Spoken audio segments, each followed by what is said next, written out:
Hello, everyone. Welcome back to Growing Up with Godzilla. My name is Donny Winter, and this is my show where I have conversations with Godzilla fans about how they've grown with the character over time. And we're in season number 2. It's hard to believe, but people want this, so I'm going to keep doing it. I'm really excited. The lovely thing about the show is that I also get to invite some phenomenal human beings back that I had conversations with throughout season 1. And over the course of the show, you'll periodically see people, coming back and joining me. Today, I have the phenomenal human being who joined me on season 1 of the show, Sean McGuinness of Neo Monster Island, artist, writer. I could name off a million different things that Sean does. Sean, hello, my friend. How are you? My friend, it is so good to see you again in good health and in person, as much in person as we can in this digital world. Oh, right. Tell me about it. I'm really excited that you're here. I always enjoy the conversations that we have. Well, first, here is a toast to your health. Slancha! Cheers. So, Sean, how have you been and what have you been up to?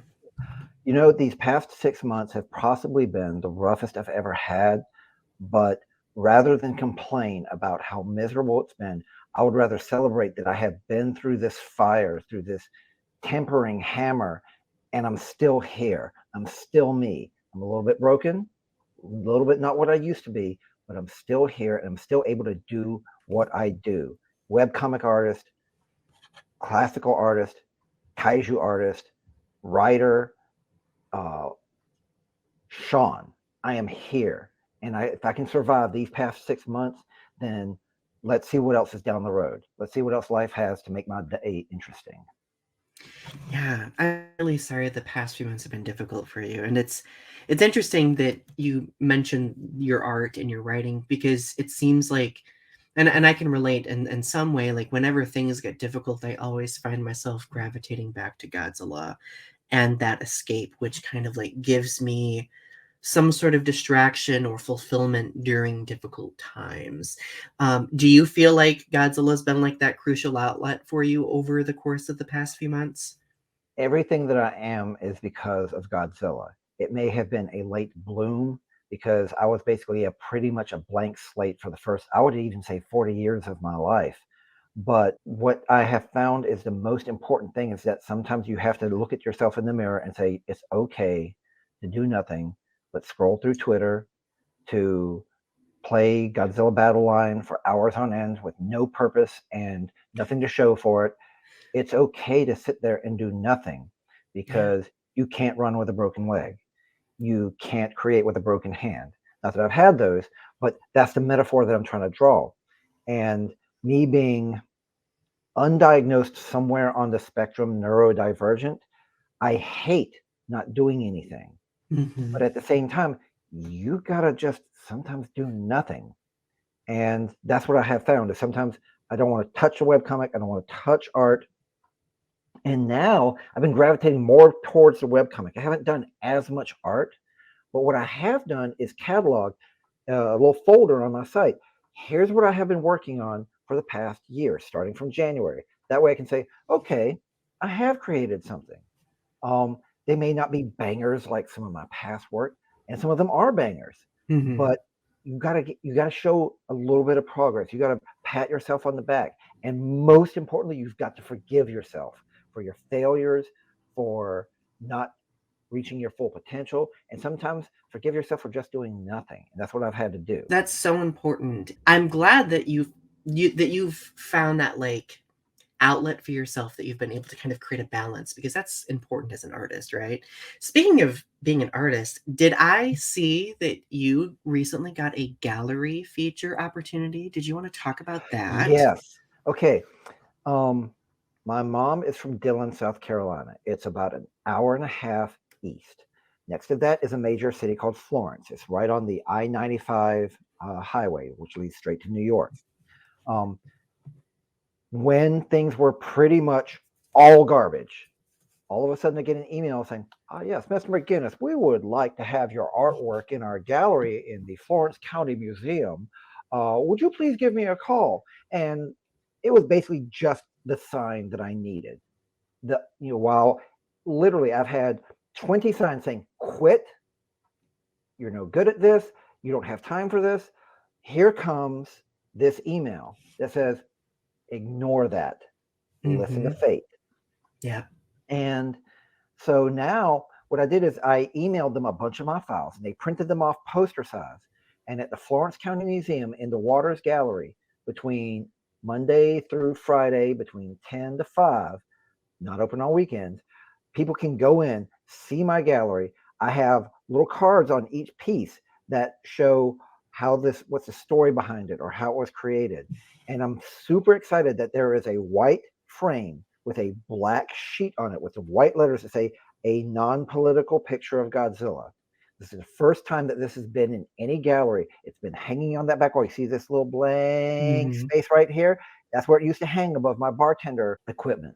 And basically, it's proof that you can't do a non-political picture of Godzilla. That even if you choose to leave politics completely out of it, you have made a political choice to not include politics. And there's a little card in there that basically just has my full kaiju punk mantra that this is who I am. I'll never back down from this. I'm one of Mm-hmm. the I'm probably one of the few Godzilla artists out there who's just so full bore about 50% of the time, if not 75% of the time, into his origins, into including Godzilla in gun control and LGBTQ plus rights, so that he's out there as this malleable metaphor that those are words that just constantly use. He is this metaphor for us, and it makes me so proud to have that in there. I've got a picture of Godzilla about to atomize a Confederate flag, Mm-hmm. and all it's great. It was just what I needed. That really, that's so significant. And as an LGBTQ plus person, I definitely appreciate you using Godzilla as that malleable metaphor to create commentary about those types of things. Because like we were talking about our last episode, like for many of us, Godzilla was that survival and still is that survival. Like we are able to like look at this character and find some sort of sense of perseverance in the character, right? Right. So I think that, like, I mean, art and poetry, like, I'm a poet, right? Like, art and poetry throughout history has been used to create social, political, artistic commentary about things happening in the world. And I think that Godzilla should most certainly be a part of that to this day still. So I think it's really cool and interesting that you do that. I think it's needed. Well, back when I actually did get the massive amount of trolls, when I would do this political art, especially with the LGBTQ plus groups, they would the constant rebuttal I always get is Godzilla doesn't care. He stomps everyone equally. It's like that's not the point. Anyone who brings that up, I give them one chance to defend their point, and then gone because I don't owe them a platform. I am Right. 51 years old. I have no time for bad faith arguments. I am not here to change their minds. They're too far gone, or they don't care because they're just in it for the lulz. I'm here to give comfort and aid to my brothers and sisters of color and gender, and to make those other people's lives just a little bit more miserable. Because I am here, I'm not going to see the change in my lifetime, but Right. I'm going Yeah. to help someone who is going to be that.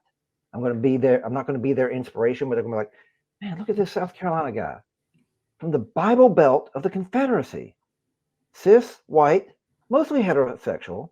Uh, wow, he's actually doing something decent, and he's willing to listen when he messes up. Yeah. Maybe things aren't so bad, and Well, if I can comfort one person, then my day's complete. right. So, like, and that's one of the inspirations why I do this show, honestly. Because, like, if we look at people's histories with Godzilla, how they've been influenced, how they've, you know, grown as a result of being exposed to the character and franchise, like, we see so many diverse experiences. Like, as a gay male, like, Godzilla, like I've mentioned in prior episodes, taught me how to overcome and literally show up to school despite adversity that I would face. Watching Godzilla go through the adversity he faced Mhm. helped me endure my own and survive, right? So like for those people whose first reaction is to say like, well, Godzilla stomps everyone, keep this commentary out of Godzilla, I would say, but it is significant to some people. Like it is significant for some people, and we should allow spaces for those conversations to take place. If those conversations don't impact you, that's totally okay, right? Like, Right. you don't need to relate to Godzilla in the same way that you or I relate to Godzilla, right? Because that would then make the character and franchise not dynamic, not easy to connect with in multiple fronts. So, no, that's super, I think that's super important. I just realized maybe one of the reasons why he endures and why people like you and me connect with him so much is he doesn't talk. Yeah. He's clearly not an animal. For about 75% of his incarnations, he's not an animal. But because he's this mystical, primal force, we can pour ourselves into him and be Mm, accepted by him. And, he sits, I wouldn't say he sits as a god above us, above judgment, but people like you and me, we identify with him and we yeah. pour ourselves into him. He's almost like this celestial mirror that we can look into. Right. If I'm not blowing too much smoke here. No, that makes complete sense. Like people, we can envision him as being like this superior thing. We can also envision him being a product of mankind's mistakes, right? I like in my own like Godzilla fan fiction, I would always depict Godzilla as being like this creature that was literally created but also wronged by humanity, right? So like I always connected with Godzilla because I always felt like he was consistently misinterpreted, right? Especially when I was like a teenager and watched the Heisei Godzilla films where like in the later films people were misinterpreting his intent all the time. I was just like, wow, do I relate with that? Because at that time of my life, people misinterpreted me. So it's been interesting to look at, and it's shifted my perspective of Godzilla, being a Godzilla fan my entire life. So I guess I am always curious to examine how people's perspectives of Godzilla change over time. So what has changed for you as a Godzilla fan over the years, whether it be perspectives or impressions of various characters? Well, I am 51 years old, so my memory is not what it used to be. But my earliest memories are of the Marvel Comics Godzilla and the dubbed movies that would show up on the local stations. So the Marvel Comics Godzilla I always saw as evil, not really understanding his origin. I mean, to be honest, I didn't even see 1954 until post 2000. Because it just wasn't that available. They never showed on TV, and the internet basically and conventions changed everything. So I started out that he's just this evil character. Then I'd see him as the hero with Jet Jaguar fighting Megalon and all this other stuff where he's heroic. And then he kind of just phased out of my life for a couple of decades. And then the 1998 movie came out, and all of a sudden we can buy these Trendmasters figures in Hmm. store. So there was just something out there that clicked with me, where I started pulling these figures in from KB Toys and whatnot. And then the internet came along, and eBay and PayPal. And not being the smartest person in the world, I sank a fairly large sum into Godzilla collectibles. But it was, as I've mentioned before in past interviews, I was filling a hole. There was, I'd just lost my mom, and so I was just trying to stuff as much plastic into this hole in my chest as I could, and it wasn't doing anything. And then just one day it clicked after being inspired by Twisted Toy Fair Theater and Toy Fair magazine. I can do my own version of this. I can make a website where people come back for a webcomic. And he was an outlet then for me. He was as creative a tool as brush and oil, or a Zacto knife and construction paper. Hmm. Um, and I was basically Mr. Edgelord, Mr. Funny Guy. Let me be as creative and swearing as I can be. And then just like any punk band that if they stay around long enough, they accidentally learn a chord or two. I accidentally learned how to write and actually accidentally learned how to be a little bit more political, but punching up rather than down. And then I just kind of let it go as I went into the art world. And once I met my wife, um, and she encouraged me to be an artist, and then I gravitated back towards the webcomic. And so he continues to be just this inspiration and this outlet. Because I mean, I could do photography of anything else. I'm not even talking about toys. I could do photography of people and landscapes, but I don't want to do that.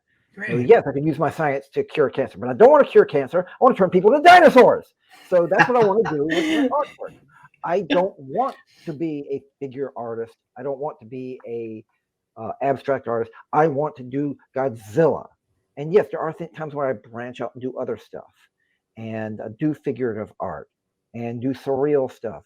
But always back to my heart is, Godzilla. Yes, even this one, because he is Godzilla. Right? It's He matters too. it's beautiful that I've got this connection and I'm able to do stuff with Godzilla that nobody else does.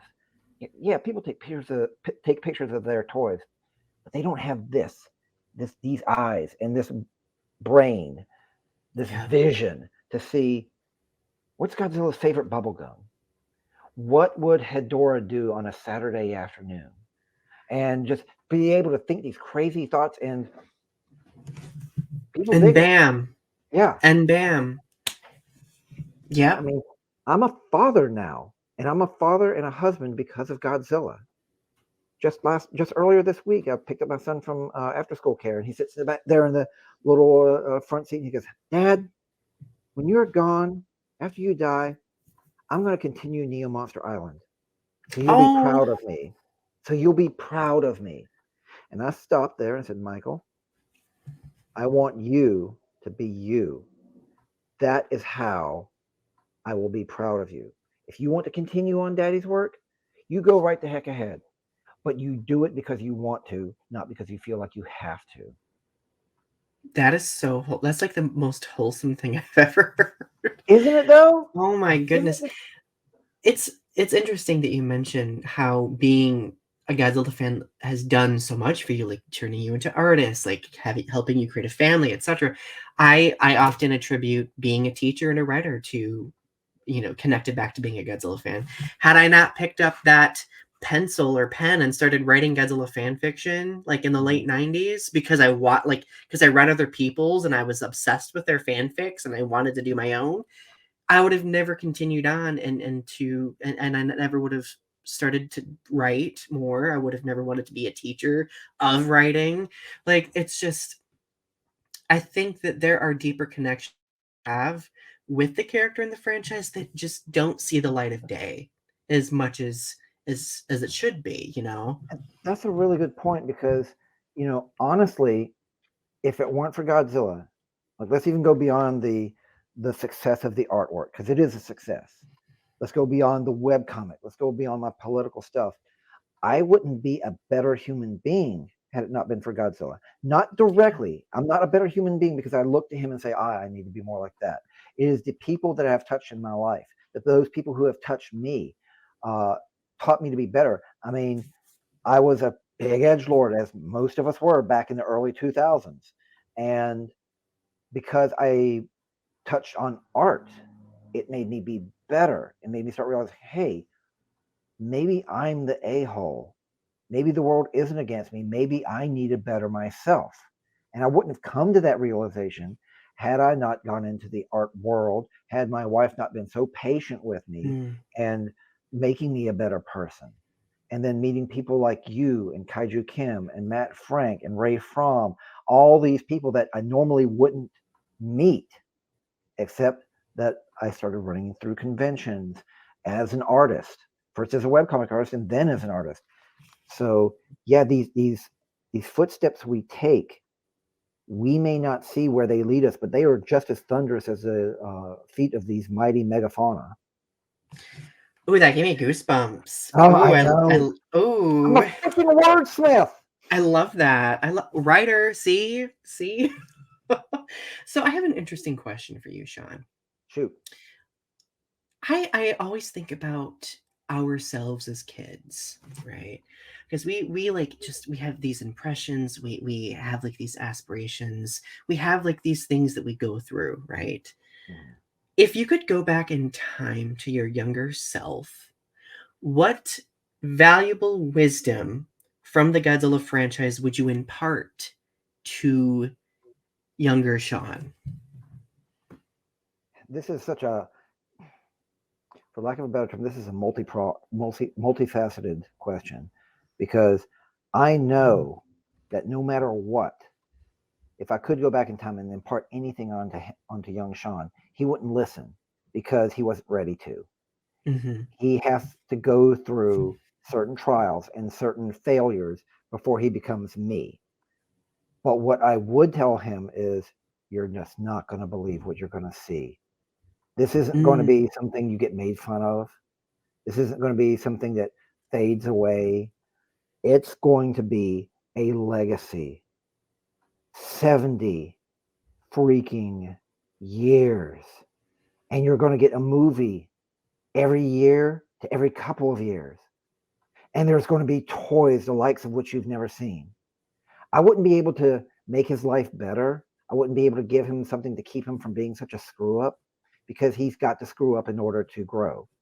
But I would tell him the future is going to be so bright. I can't wait for you to see it, and I wish you could share it with me. But in your own way, you will. mm, right. No, that's interesting to think of too. Like obviously we wouldn't be the people we are today had we not gone through the things that we had gone through, right? All right. So like I mean, yeah, like we can acknowledge that some things are horrible, but like I'm satisfied with the person that I've become today as a result, right? And honestly, like if I could go back in time to, tell give impart any wisdom to my younger self, like I would keep that in mind too. I would probably remind, you know, myself that I have a voice, you know, and that that voice matters, just to keep that in mind, because that would be the thing that would help me develop my expression as I got older. The one thing I would do is I would put my arm around him and say, I love you even when you won't. Just remember Oh, that. I always get goosebumps when we have conversations.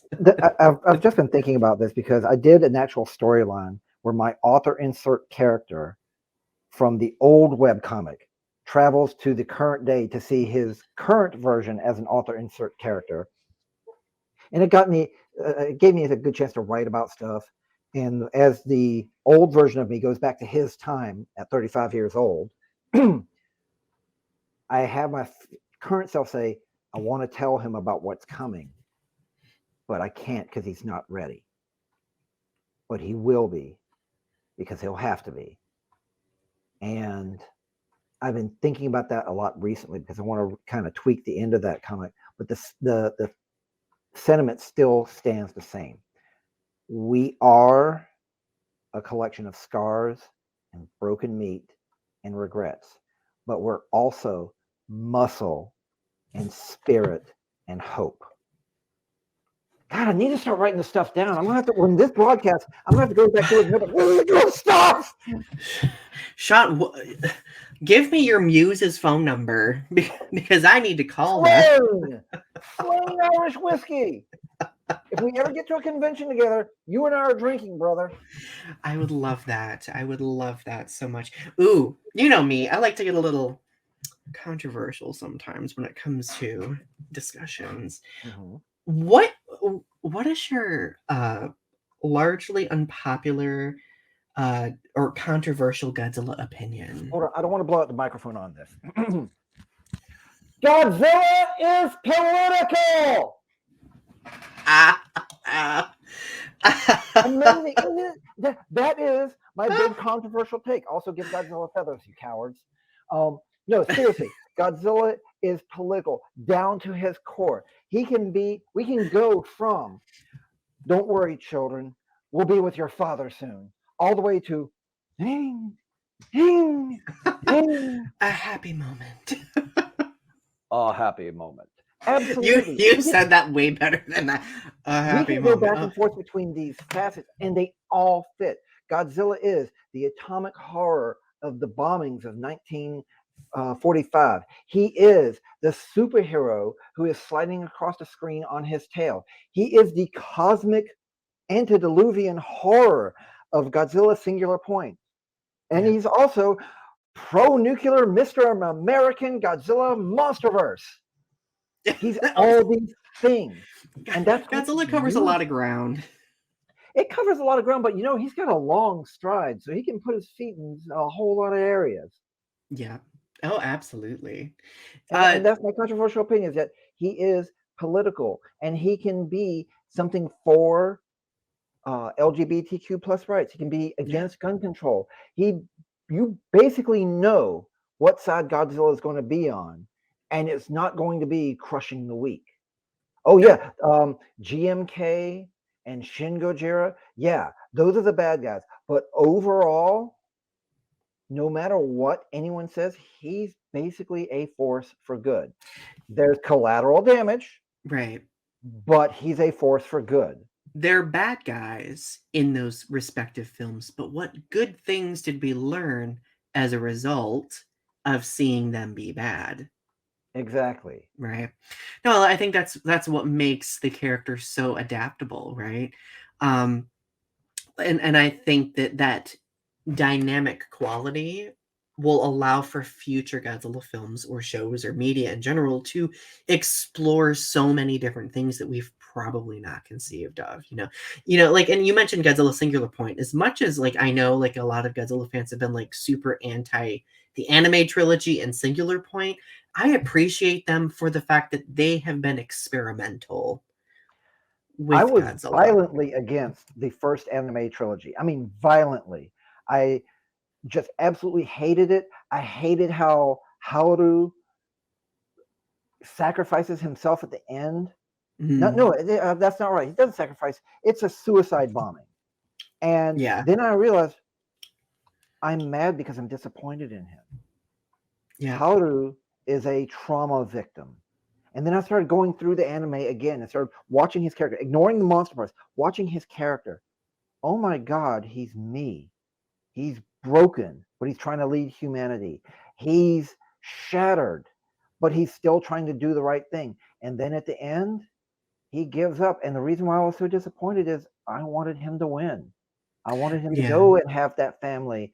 But no, he euthanizes someone, abandons his pregnant wife, and leaves her to raise a child without him. yeah, Where I'm angry because that could have been me. yeah, And that's why and once I realized, I was like, this is art. It might not mean anything to anyone else, but it touched me and made me, and the fact that I was able to critically analyze the themes in these shows, when most people are like, animation's bad, story writing's bad, Godzilla's not really Godzilla. I was like, no, you might be right in all that, but I still got something out of it. yeah. Ooh, that is such an interesting analysis of that character that I've never thought of. See, this is why I love these conversations because we can kind of deep dive. Let me give you a quick rundown. He's a child. He leaves his home planet. His parents are dead. Did you see the living conditions? Food and water are rationed. Was there any music? Was there any entertainment? You're living in a gray box in space in the cold for the majority of his childhood. No wonder he's shattered. But Hmm. he still is like, we need to reclaim the earth. All right. Does the science make sense? No. Would I have done it differently? Maybe. But I understand that poor kid. And then he finds out Metfi's lied to me. He's been manipulating me this whole time. He's been ready to offer this planet up as a sacrifice. He watched his girlfriend get turned into a robot. Uh, all this horrible stuff happens to him. And we wanted him to get a happy ending, but that's why it's a tragedy. Right. This is This The is Departed. this is making me want to rewatch the anime trilogy again. I've only No, watched it once. do it. Do it. It's worth it. Even if you like, No, I don't vibe with Yeah, what like Tom says. You I might pull like something out of it. I was I'm still mad that both anime variants of Godzilla have largely sidelined Mothra, but that's a whole nother conversation for a whole nother day. And I get that. I honestly get that. Change is scary, and Oh our yeah. favorite characters don't really get much. But man, what about those Jet Jaguar fans, man? That's Oh awesome. yeah. So I guess Jet Jaguar fans deserve a crumb of something, right? Like they deserve something. Okay. Which largely unpopular Godzilla film is your guilty pleasure? 98. I don't consider while Hedorah is one of my favorites, I don't consider it a guilty pleasure because I see nothing wrong with it. There's absolutely nothing. It is a flawless movie. 98, yes, super flawed, but my hot take is that the 1998 Godzilla movie with Matthew Broderick, produced by TriStar, released in America as an American film, is a lambasting of American media and marketing and capitalism. Because what's the biggest tragedy that most people are worried about in the movie? Pricey Fifth Avenue is no longer able to sell merchandise to the hungry customers. The media completely misses what Godzilla's about, and they backstab each other in order to try and get the scoop. And then you have all that marketing that was done for the movie. His tail is this long, his foot is this big, he stands this tall. I think it is an unintentional lampooning of American culture. Is it a good Godzilla movie? Yes. I will no longer be ashamed to say it. I'm not going to say, no, it's not a good Godzilla movie. It's a good monster movie. No, I it's enjoy a it. good Godzilla movie. I appreciate Zilla. I own many figures of him. And in my webcomic, he's kind of a straight man hero character. I like him. Yes. My son loves it to death. And during the pandemic would watch it a lot, sometimes once a week, if not once every couple of days. He appreciates it. And it led to a very successful animation. Right. The anime series, the animated series, phenomenal. But the human characters in that film are actually some of the more interesting human characters that we get in any Godzilla film, which Mm-hmm. is interesting. Audrey, love her. Her late 90s hair. Can we talk about her hair? It was amazing. I'd rather talk about the professional, Mr. Jean Reno. Right. Oh, I mean, look, he's great in everything he's in. He was in Onimusha, for God's sake. He was in a video game basically playing himself. and it reminded me of the crush that I used to have on Matthew Broderick. 1000% in the I mean, 90s. obviously, it's super tone deaf that it's blaming the French for nuclear testing. And yes, the French did do a ton of nuclear testing. But guess who started it? First, the Germans discovered fusion, then the Americans created the bomb, and then the Russians got hold of it because they already had scientists feeding them information. I don't Yeah. just research the movies and when they do, I research the bombs that created him. Do I hear the pitter patter of little feet? Who needs a hug? Can you say hello to Mr. Donny? Hello, how are you? Good. Good. Oh, We have a guest. that's totally okay. But yes, it does. It fumbles the nuclear allegories worse than the MonsterVerse does, Oh, really absolutely. badly. But that was some people's gateway drug. Yeah, like I do argue that that film really popularized Godzilla, especially in the United States. I think also like it kind of inspired the Millennium series to come as a result of it because obviously Toho was like, "Oh, the success, we And gotta that's we it. It gave us one of the best Godzilla movies, 2000. yeah." I maintain human characters, plot, themes. It's a superior Godzilla movie. Special effects, a little on the low side, but look, they rushed that thing out in record time. But also another film with phenomenal human characters. Like in the last episode with Kaiju Kim, my guilty pleasure Godzilla film was Godzilla versus McGuinness. This time around, it is Godzilla 2000. I've been kind of obsessed with Godzilla 2000 lately, and I was one of those people that actually kind of hated on Godzilla 2000 before. Really? Because I'll tell you, Yeah. I've watched it in theaters, even when they accidentally stitched the reels together wrong, and I was like, I love this. What I'm very curious. What was it that went against you?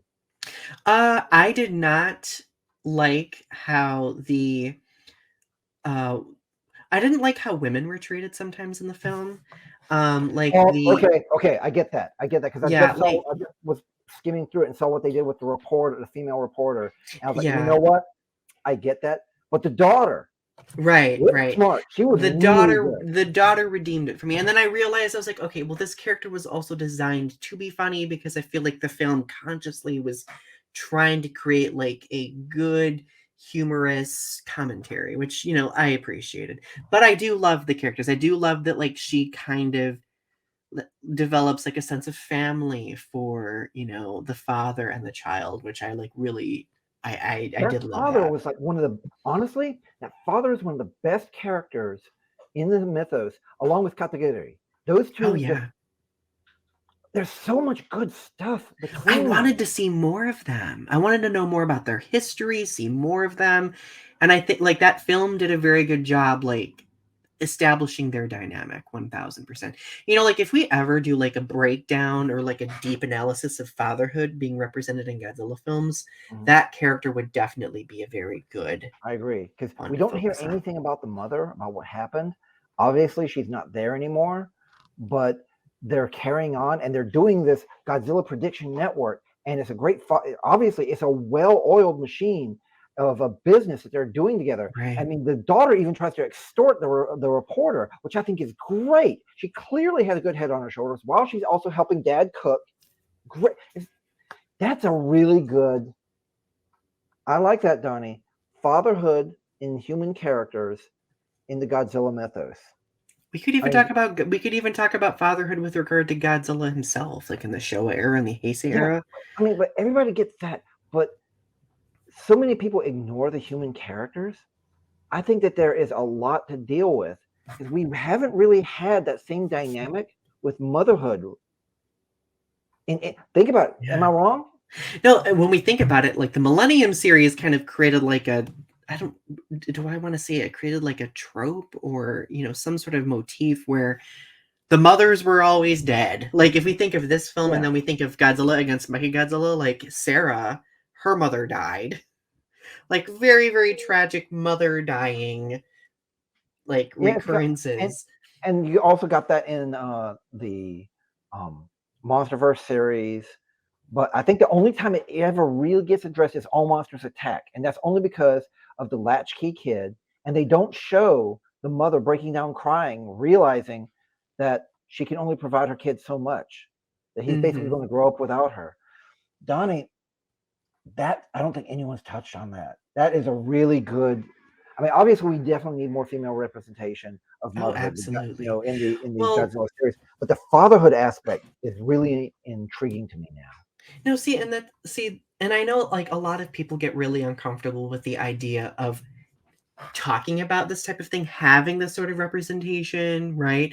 But it's important. Like we need to see like how certain groups of people, how these people react when they're exposed to these situations. It helps us envision other, outlets, scenarios, situations. It helps see us being present in something. Again, like I personally think that it would be great to see a Godzilla film that has a couple of LGBTQ plus characters. Well, I agree. people More freak than out. just as window dressing. Right, right. Like main characters. Like we don't like obviously the fear is that people think that oh that's what it's going to make the whole film about. It's not. It's just simply Yeah, showing people existing, right? And I right. think that's what makes the representation so important. But oh, I'm nerding out now. I'm nerding out. No, I So really think you touched on something big. I think so too. I think so too. Well, if I have you back for season 3, that we always have opportunities to really break down like these deep analytical points, and I love it. If given the power, Sean, what Godzilla film would you want to create, and what direction would you take the franchise if given that immense power? Honestly, I'd want to do have it be animated so that we can do the things that we haven't really been able to do. I'd want it animated. I'd want it very much like the Godzilla puppet series, but Yeah. animated. I remember the puppet. What's it called, Michael? Goldie Bun. Godzilla. That's right. Yes, yes. Have it be animated where they're physically talking to each other, but have the entire movie subtitled. Hire a language expert like they do in Star Trek to create a language like Klingon and have all the kaiju speaking. Don't have it be nonsense babble like the minions. It has to have structure, it has to have form, it has to be something that an enthusiastic fan would want to learn. And no humans in it because the monsters are doing the human like thing. I'm not talking like talking on cell phones or anything like that. Have them.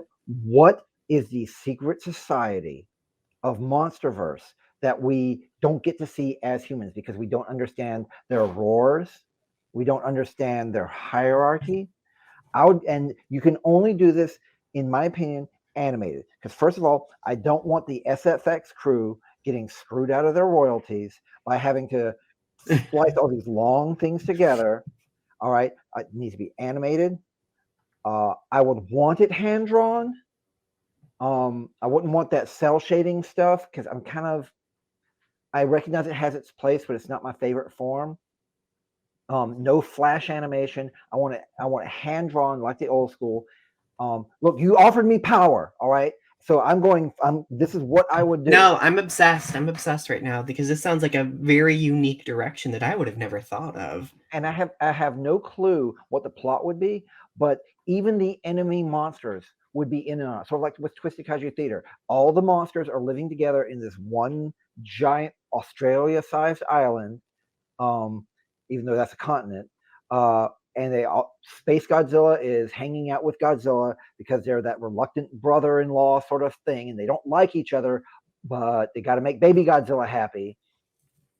There's a wealth of stories. You could do an entire 26 episode run on it, get people hooked for season 2, have some big bad, have Ultraman come over and, I know I didn't say we do cell phones, but have Ultraman come over and borrow a cup of sugar because he needs a coffee for the humans back at the base. I'd have, and no, wait, I've got ultimate power. Absolutely, we'd have Ultraman. We get Spectrum-Man would be a recurring character. Absolutely. I would have Spectrum-Man if I would make the Godzilla movie. That's right. I love that Because I love I love him too. That was Daddy's first tokusatsu. Is that how we pronounce it? Yeah, that was That your was first. my That's very so... first exposure to tokusatsu because Wow. they put Spectrum-Man on in the afternoons, and I can still remember where I was when the lead character looks down at the puddle and sees his reflection for the last time and says, "Goodbye, face. This is the last time I'll ever see you." And then he does a million flips, and he's Spectrum-Man, goes and fights the big monkey, and then his body's cast away in space. And I was just like, I remember being just shattered as a kid, wandering down the street like he's dead. Like, you can't do that to a 6 to 8-year-old and not have that scarred into life. That started an existential crisis. that's terrible.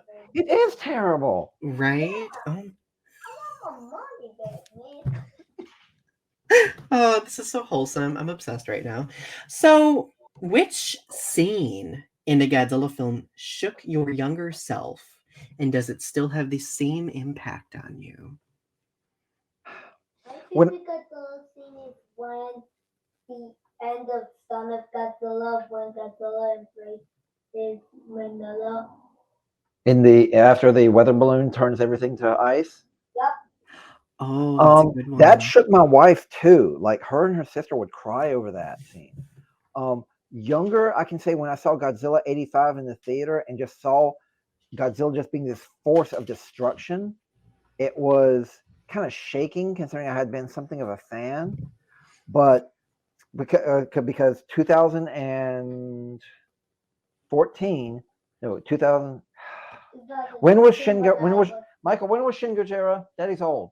2016. Right. Ooh. Final scene in Shin Gojira, right before the credits, where you can hear the wind blowing and it's just going up the tail. Well, I saw that in the theaters, and it was the biggest grip of fridge horror I've ever had. I felt this cold chill just right here, and honest to God, fear. Yeah, it's like human versions of Shin Godzilla, but mutated on the tail. Yeah, Right, it was kind of creepy, wasn't it? that was the honest to God fridge horror that I think was the shot in the arm that the Godzilla series needed. It needed something Oh, different. absolutely. And let's face it, Absolutely. the director is untouchable. He really is. With everything that he's done, I haven't seen Shin Ultraman or Shin Kamen Rider, but I'm sure they're very good. And when they come out on DVD, I'll absolutely get them. Should I get into Kamen Rider? I haven't yet. Let me put it this way: Kamen Rider is a very long and storied series, much like Ultraman. I only care about Kamen Rider 01. I Okay. watched it during the pandemic. I had someone who was able to get me a copy of it. You like my leg to hospital, I aka absolutely love it. It's so cool. I'm gonna add some walls onto it, but I finished the That's outlining of it, and we got a box to open to get all the stuff from it. Kamen Rider 01 was created for me specifically. It got me it's through the pandemic. It has such emotional highs that I would break down crying during certain scenes. And yes, it basically looks like an elaborate League of Legends cosplay with how most of the weapons look plastic. But you know what? The characters are so rock solid and the right. writing is so good. And it gets me to sympathize with the villains. I haven't gotten to see the movie yet, Well, so but I might start with that then because like do, even with do. Ultraman, I have focused on like Ultraman Nexus. That's like the only Ultraman series that I really like because I it's can't get dark into and Ultimate because I don't gritty. know where to jump in. Where do you start? Okay, where do I start with Ultraman? Because that's long. That's got more media than even Godzilla does. At least with Godzilla, I can say, hey, start with 2000. If you like that, start back at 54, and then just pick up whatever looks interesting. Start with Kamen Rider 01 with my personal recommendation. It may not be the best compared to other series, but what it did for my soul, it got me so excited. It got me crying with some of the writing. I honestly feel like it was made just for me. Now I'm definitely gonna check it out. And it's interesting because I think this is gonna segue us into the final question here too. Okay. Because I think the Godzilla franchise can be pretty intimidating for people to get into also because they may not know where to start. So imagine a person wants to get their friends into Godzilla. What advice do you have for how they should start? I actually do a piece of artwork like this where Godzilla is protecting this new fan who just saw uh, King of the Monsters or 2014 and wants to know where to go from there. And meanwhile, all these ray beams are coming in, shattering against his back, like Mothra haters, Trendmaster haters, Mm, girls are ick, uh, Toho purists, yeah, all this stuff. And his basic thing is, you know what? Start at 54, but really you can just start anywhere. Pick up whatever looks interesting. And the little guy who's a little fan just says, all right, cool. Honestly, what I recommend, start with 2000 because it's very colorful. It's got serious, it's got humor. I like the effects, even though some of them are very cringeworthy every now and again. But I think it's a solid representation of the series. If they yeah, can get into the horror of the first one and the gravitas, that's good. But it's going to be very different when they get to King Kong versus Godzilla, and you got a lot more wrestling and physical humor going along with it. right. But that's the beauty. There's a Godzilla for everyone. You could start with, like I did, with the Hanna-Barbera Godzilla or the Marvel Comics Godzilla. Um, they're all gateway drugs. Godzilla will call to you if you are meant for it. It's like being called to the cloth. Godzilla's there for you. He's just waiting. I That's perfect. That literally perfect.